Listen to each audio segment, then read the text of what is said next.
Hello and welcome to the Climbing Daily, a Wednesday news show. And I usually think of what to say in this, but I haven't thought of anything to say. Today we have news.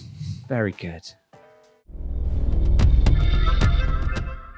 Okay, kicking off with sort of 9B news. Just cue the grade debate. Jose Luis Paulo is on a bit of a roll at the moment, having climbed Mona Lisa Integral, a 9A+ in Rodella.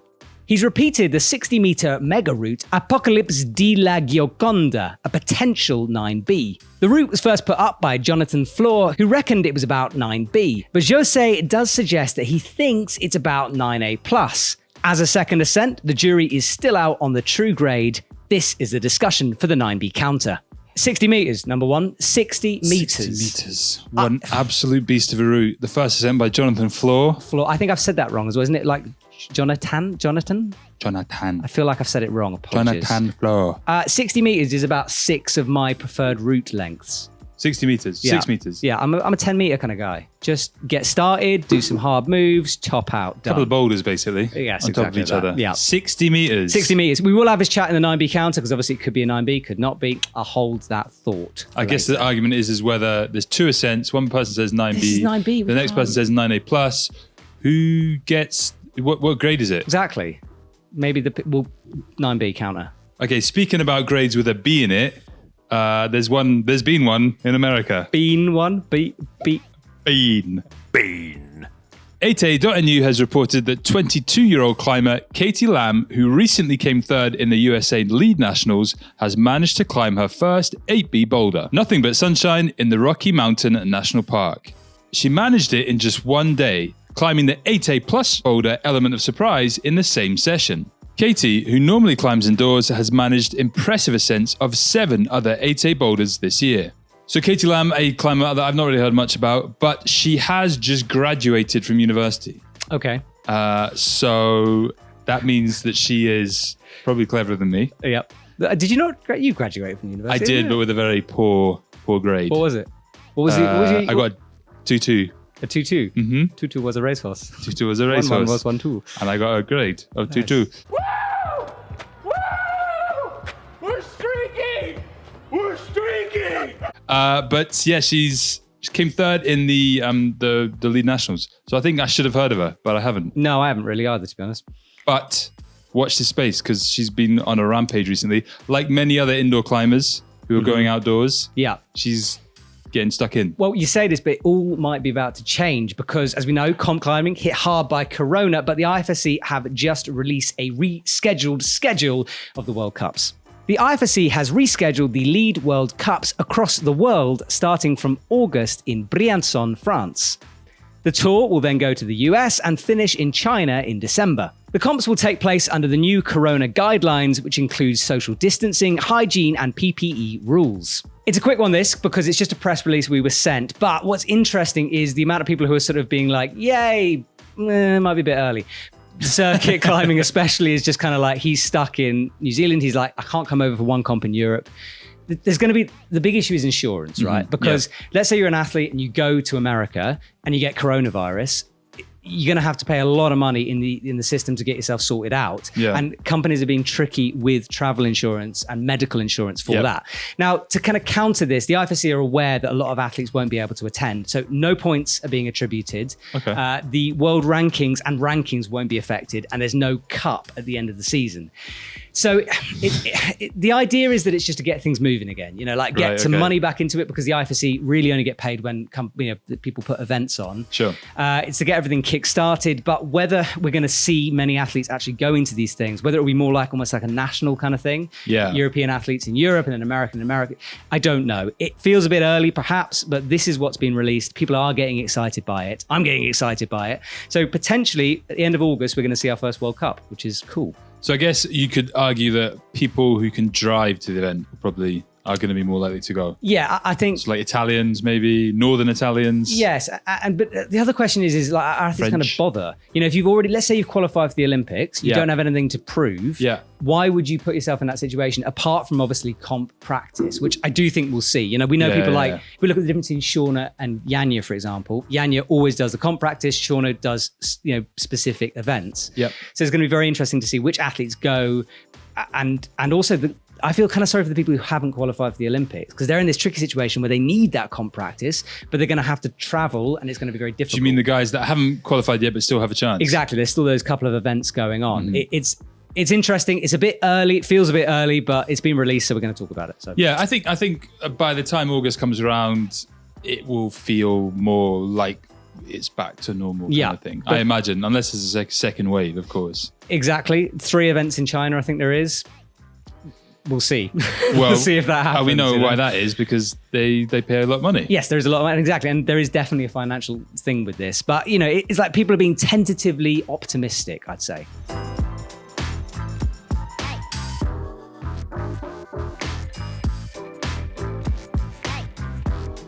Next up, we got some more bouldering news from America. American climber Michaela Kirsch has reported on her Instagram that she has climbed the 8B boulder problem green in the face in Castle Rocks, Idaho. Michaela, who is currently a doctoral student, manages to balance her work, study and training with a carefully followed schedule for all 3. This latest 8B follows her send of another 8B Firestorm a couple of weeks ago. So Michaela Kirsch, who has been crushing hard for some time now and is again one of those people that is able to send super hard and be very clever at the same time by studying for a doctorate. Yep. She is a very impressive climber. Is she studying for a doctorate or studying to be a doctor? What's the difference? I don't know. When you said it, I was like, oh, she's being a doctor. And then she said she's doctorate. No, she's. I think if you study, if you're a doctoral student, you're studying to become a doctor. So she's studying to become a doctor. But not a cutty-uppy doctor. A doctor. It could be. I'm not entirely sure what doctor she's studying to Comment become. below and let us know, please. But yes, I had to look at that. I was like, is she a doctoral student? Is she studying doctorology? Doctoring. Is she studying doctoring? Here for doctoring school? Absolutely. But fair play. I am always very impressed by people who A, study to be a doctor, and B, manage to do it with sending high-level climbing as well. Yeah. Now, my next bit of news kind of has 2 bits of news. Number one being that apparently the UK is in a heat wave.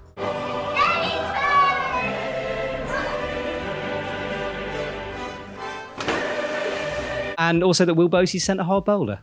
Will has sent Tomahawk, an 8B plus at Impossible Roof in the UK. The climb is a limestone overhang which features some particularly techie moves. Will had to wait until 10 p.m. at night to try to avoid the heat, although it was still 25 degrees when he climbed the boulder. So nice one, Will. We know that boulder, of course. We filmed there with Oren Coley, and he did it. It's just, it's a weird, is it Coley? Coley? No. Coley? I always say Coley, but I think it's Coley. Coley. Sorry, Oren. It's a weird boulder, let's be honest. I'm not sure everyone will be going there apart from Corona, but it is super hard and it's sort of got a weird top-out-y thing. It's very British. I always find that kind of weird though when boulders don't quite top out. Yeah. Do you know what I mean? So like they're there, you top them and then just kind of drop down. Except indoors, that's what we do, don't we? We don't like climb over the top of the climbing wall and then walk around. Sometimes you do. Sometimes you do, true. But yeah, no, I think just visually it kind of feels kind of weird. It looks weird, doesn't it? Like I think there was one James Squire's 8C the other day. Yes.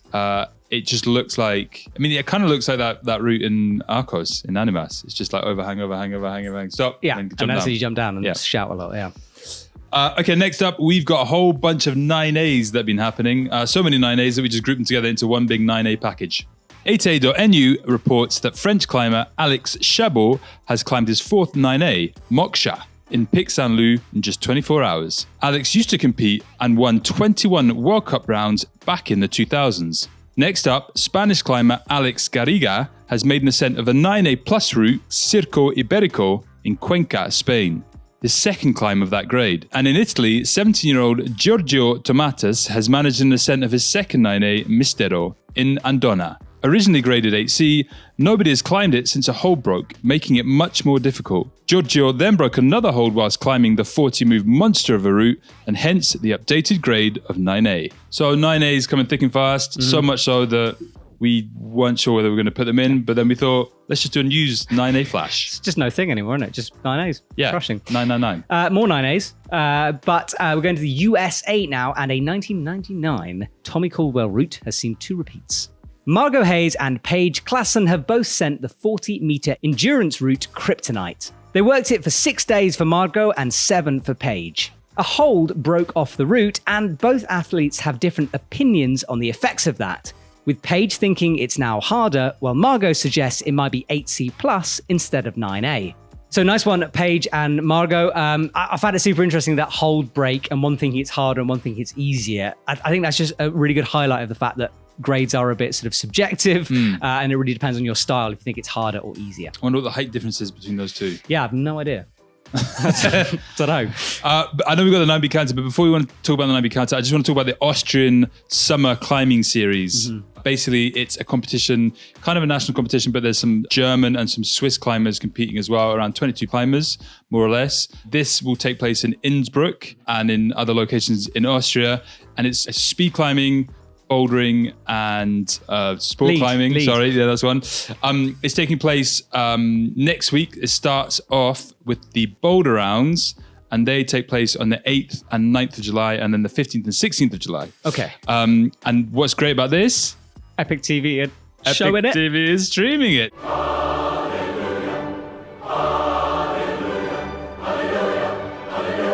So we are streaming this live competition featuring some of the best athletes from Austria, Switzerland, and Germany. We will give you more and more details as it comes, but try to keep the 8th and 9th, the 15th and the 16th free, because there'll be a whole bunch of like climbing content coming your way. Competitions are back. Yes. It's in a whole Corona regulational place, but it's good. We've got competitions. Can't wait, man. It's going to be clean. Cannot wait. Very clean. 9B counter. 9B counter.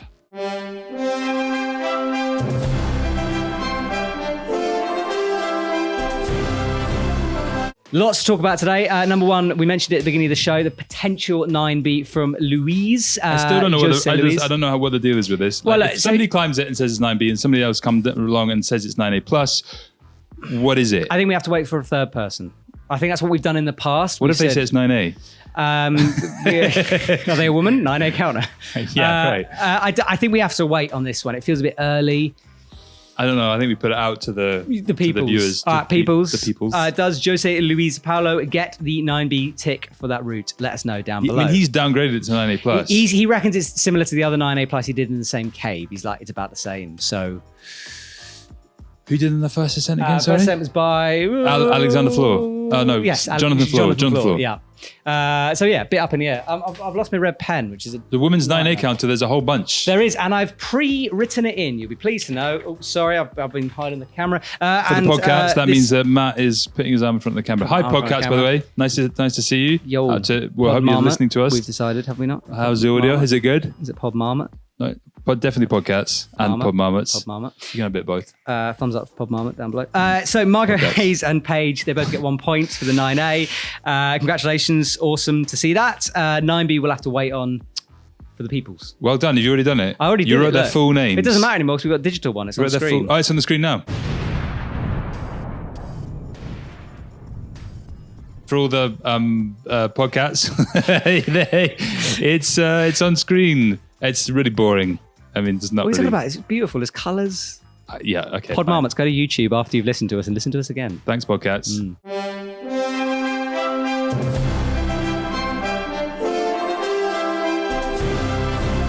Okay, medias. Next up, we've got an exciting series at the moment with guys called the Climbing Nomads who have a YouTube channel.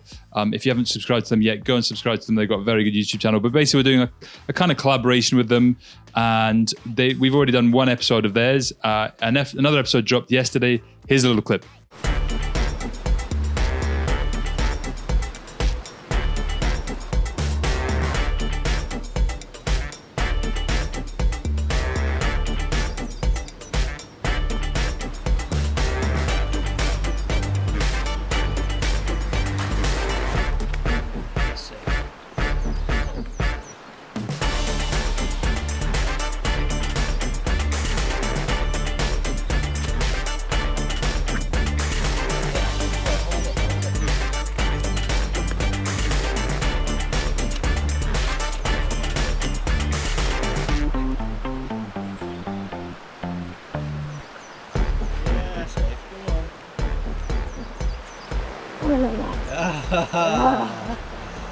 So many on the edge of me. So some excellent looking bouldering there in Spain. Yeah. Makes me want to go to Spain and go bouldering. Really? Maybe not right now. bit hot. You're going to Spain though. I'm going to Spain, but I'm not going bouldering. Right. I'm going to be on holiday next week, Matt. Take your shoes. I could take my shoes, or I could just take my swimming trunks. No shoes. Take my shoes. There's very limited space. Yes, it's fine. In my rucksack. I'll send you up by flippers and goggles. You could send me a pair of shoes in the post. I could do. Okay. And I wouldn't have to. They wouldn't probably wouldn't get there in time. No, but that'd be a shame. Customs. Uh, Could climb the side wall of the pool. Yeah, that's hard. To be fair, the mantle, having had 2 gin and tonics, is quite tricky. Out of the pool. Yeah, exactly. Out of the pool. Exactly. It's really quite hard. I've experimented a lot. I want to talk about Mejas, which is the sort of slightly different climbing daily we put out yesterday, Tuesday. Yeah. Ulu is this ice climbing competition we go to every year. This year, we thought we'd do something slightly different and follow a lady called Wilma.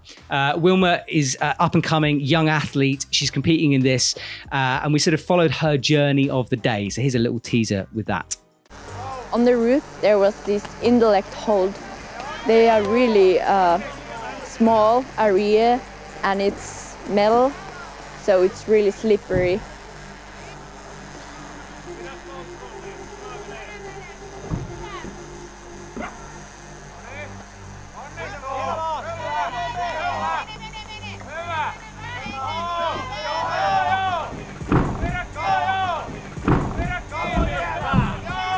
I managed to, just grab my tool and it stayed on that difficult, slippery intellect hold. So that was quite a save.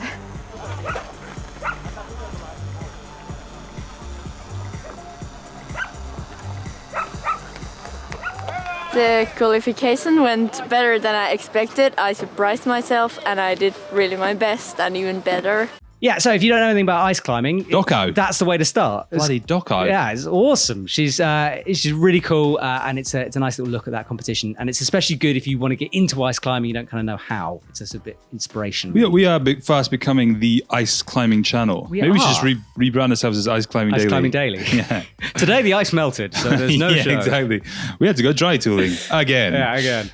That's it. That's my Mejas. Okay, next up, I just wanted to quickly talk about what's on the EpicTV handpick for the web. Anak Verhoeven's Ascent of Craftio 8C+/9A, her first ascent.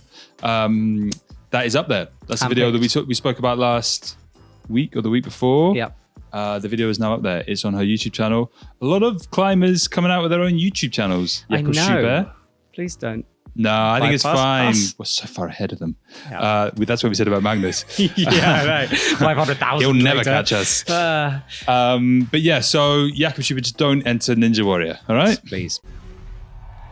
You have to be so smooth. Get your hands on there. Absorb it. Nice. Had it. Black Lives Matter has been the conversation we've been having over the last couple of weeks. We're going to continue having that conversation. There's been a lot of Instagram sort of activity this week. A lot of athletes talking about things they might have done in the past. Yep. The biggest, probably one that's been flagged up is Daniel Woods. He's put up a post, which is probably on screen as we speak, apologizing for something he did back in 2009, I think. Yeah. There's been a lot of chat in the comments about whether he said the N-word during a filming, that then got put into a film, and then someone or people perhaps called him out on it. He's removed the film from YouTube and he's apologized for saying it. Yeah, it's not there anymore. Okay. Because we looked for it, we can't find it. Yeah, I had a little look to try to see it. It's not there. So there's a huge amount of comments and very polarizing comments. Some people saying, Daniel, you've done nothing wrong. You don't need to apologize. Some people saying, Daniel, you've done everything wrong. You do need to apologize. Yeah. It's a very interesting conversation to have. And I think, okay, I'm going to be totally honest here, because it's something that I look at that post and I feel slightly guilty about that, because I feel like, especially if I look at my life, the things I've perhaps done, and I've taken things out of context or I've said things that I haven't thought about. And it's the thought thing that's tricky. Yeah. Because I think people have a habit of saying sometimes things that they don't think fully through. And then later you feel like a bit of an idiot for having said that. I know that's something that I'm sure I can relate to and improve on in my life. But it's very interesting to see a top level athlete come out and say that. Yeah, no, for sure. I think there's for me, there's general kind of realization that within the climbing industry, there is a systematic kind of case of kind of racism, I'd say. And I think like pro climbers are kind of beginning to realize that. And I think there's a guilt maybe that they haven't realized it before. And I feel that guilt as well. I empathize with that guilt. I think it's, all of a sudden you're like, I can't believe I didn't really think about this before. Yeah. It's ridiculous. So I empathize with that. I also think that it's right that he's come out and he's made a thing of it, because actually, by making a thing about it, he says in his comments he wanted to kind of create a safe place for people to kind of have a discussion. He then in the next post said he realized it's probably doesn't feel like that safe a place, because there were so many like arguments on one side, so many arguments on the other side. But I think there's good stuff to be taken from the fact that he has come out and he's said this stuff. I think he should. I think it's right for him to have done it. I think there is something to apologize for. Like we were talking before about, the whole idea of listening to kind of hip hop and kind of black music and those aspects of that culture, and listening to it and not really kind of actually hearing the words and what they actually mean. And it seems like for Daniel, he's kind of maybe been in that bracket, and I would put myself in that bracket as well, whereby you listen to hip hop because it's a feeling of culture, and it's like the sounds that you like, but actually the words, they have cultural significance and cultural meaning. And it feels like people are kind of beginning to wake up to that and actually understand that those things mean something. Yeah. Kind of thing. And I think the word we both use, the word guilt, is problematic, because it's fine to feel guilty, right? It's fine to apologize. It's kind of what you do next. Yeah. And that's something that we're trying to do, is like, where do we go with this next? What do we actually do to make a difference? How do we try to do this? Yeah. Because I think feeling guilty and then putting up a post and then that's it isn't enough. And I think everyone's realizing that. Daniel said it. I think we're realizing it as well. It needs to go further. Mm-hmm.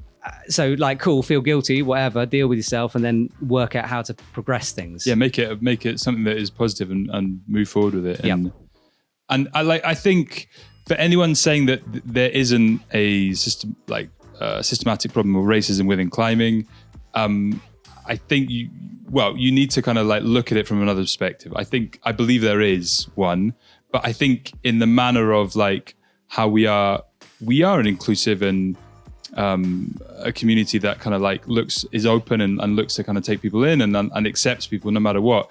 We need to realize that there is a problem and we need to address it and create. And it's almost like if we thought that like 9A was like the hardest route that we could do, and that was like what we were all going for. But actually now this has changed. We've realized that actually it's kind of 10A we should be looking for. We should be looking to make that community even more inclusive, even more open, and understand like the feelings of like and thoughts of everybody that is trying to climb, and make it feel like the least not elite and not difficult for people to come into. So that 10A is, we've got to change our beta. We got to move towards how you doing this. Like This is very good. We're going to change our beta and we've got to move towards 10A and not limit ourselves to 9A, because it's not the limit. Yeah. The limit is like the actual limit. Once we get to 10A, the limit's going to be like 10C, like 11A kind of thing. Yeah. And that's what we should all be thinking. And we're climbers and we should be able to change our beta and create different targets and different high points. Yeah. Well, it's a conversation we're going to continue to have. We've said this before, so thank you for commenting all your comments every single week. I think it's conversations that need to be had. And if anybody can find a better metaphor than what I just did, mate, it's the best. That was the best metaphor.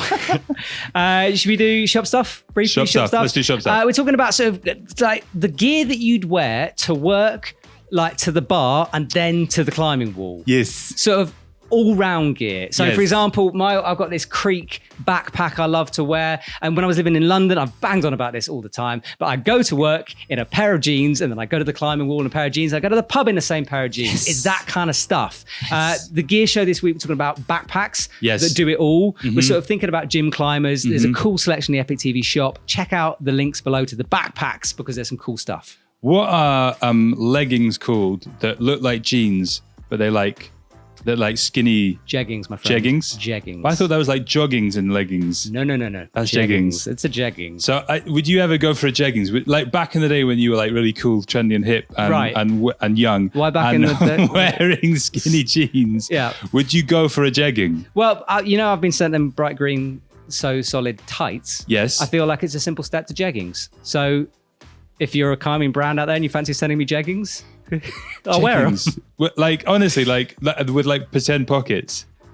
I don't know. You have like Or the little pretend pockets. Yeah. I mean, I can see me wearing it because I don't really say no to anything, but I don't think it's necessary. Imagine you turn up like as a teacher, and you turn up to teach your class in like a shirt In jeggings. tucked into your jeggings. Right, that's a whole different conversation of inappropriate right there. But do go check it out down below. And I don't think we actually even sell jeggings on the EpicTV, which is a travesty. No, we don't. Maybe we should do. We got comment of the week, and we got some stick last week for not doing the song. So we should do the song. Ready? Okay. Comment of the week. That was nice. That was really beautiful. That was more beautiful than normal. It's gorgeous. Do you want to go first? Yeah, Jake Taylor is my comment of the week. And he says, sometimes I climb 6A screaming like Andra with the 9B counter theme music blasting in the background.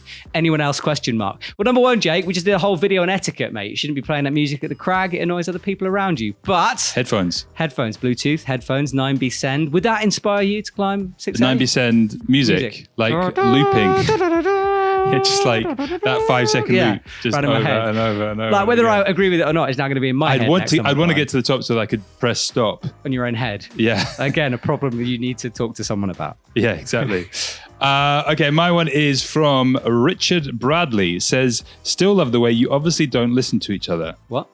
Exactly. So Richard says that we basically do our stories where we go off camera and then we come back and we just say, so he did that and then he did this and he did that and he did what? Richard, I tried very hard this week to talk about John on the Floor, who did the first ascent of that 9B that other guy did. Yeah. What was his name? I can't remember. I wasn't really listening. Anyway, we do listen to each other, but sometimes I'm thinking about the next thing that I'm going to try and say after Matt's just said what he said. Yeah. So therefore I get a little bit lost in my thoughts. We also shoot this about midday, and I'm thinking about lunch often as well. True. I mean, I know what you're going to say, because it's not like we just sit down and do this. I know what he's saying. So sometimes I think about lunch. What are you having for lunch?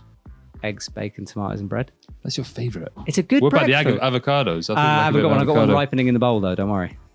It's not really. I'm not even joking. It's in the bowl at home ripening, so probably Thursday. Beside a banana? Yes, underneath. That's good. That works. Right, does it? Yeah. Bananas make things riper, don't they? Yeah. That Right. makes it, so like if you put it beside the banana, it'll make it ripe earlier. There we go. I've So done it might be everything ready right. for tomorrow. Might be. I'm That's not sure. exciting. It was pretty solid. Would you just go half and half, or would you go full? I've avocado? preempted an avocado before, and I was disappointed because I don't really like chunky avocado. I like it mashed. That's the coolest story I've ever heard in my entire life. That's insane. Can I hear it again? Can we just say to the podcats and pod mamas right now, hello, and thank you very much for watching and listening. Sorry, we've looked at the analytics, and apparently you listen all the way through. So this is a special message for them. Yeah. Have we got any special shop deals for just the podcasts, pod mamas? Pod Marmot, send an email to Hugo at... No, I wouldn't No. do that. No, but close. Very close. No, Pod Marmots, we just love you. Do you think people can just figure out the rest of it? No, definitely not. I think you just kind of shuffled me there. Maybe I said a different email address. Maybe I'm doubling it up. My actual email is handlebarman at 123outdoormaster.com. There we go. Send your sponsorship request to that email address. That's it. We're done. What are you doing this weekend? This weekend, I don't know what I'm doing this weekend. Actually, I haven't really got a plan. There is a Magic Wood trip going down, so I was thinking about it. But the weekend, Magic Wood, long way to drive. I can't go next week because I'm going on holiday. True. Well, I'm not going to do Teresa the week. will be sat here next week. Yes, true. And this is important because if Teresa does a better job than me, I won't have to do this anymore. What? Brilliant. She's smiling nervously, Huge but she news. looks like she wants it real bad. The job, that is. Wow. Right. What a place to finish on. Oh, That's it. sorry. Okay, bye. Bye.